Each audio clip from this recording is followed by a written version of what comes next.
মেয়ে শ্বশুরবাড়িতে সুখে থাকলে মনটা বড়ই শান্তি পায়, কিন্তু বৌমা শ্বশুরবাড়িতে খুশি থাকলে কোথায় যেন একটা কষ্ট হয়।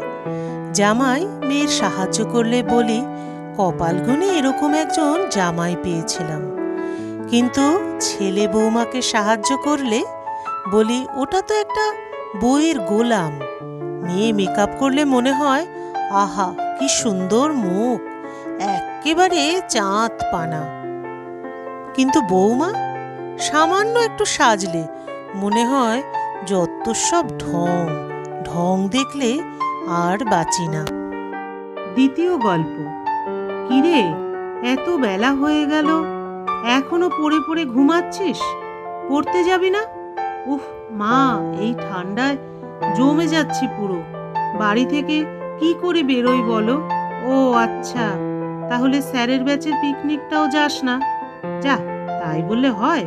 কবে থেকে সব ঠিক হয়ে আছে। আর তাছাড়া না গেলে তো টাকাটা তো জলে চলে যাবে, তাই না? বাবার কত কষ্ট করে রোজগার। ও তাই? তা স্যারকে বুঝি ফিস দিতে হয় না? সেটাতে না গেলে টাকা নষ্ট নয় বুঝি?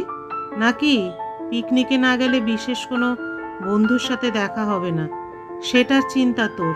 দূর, কি যে বলো না মা। থাক, আর লজ্জা পেতে হবে না, মায়েরা সব বোঝে, বুঝলি?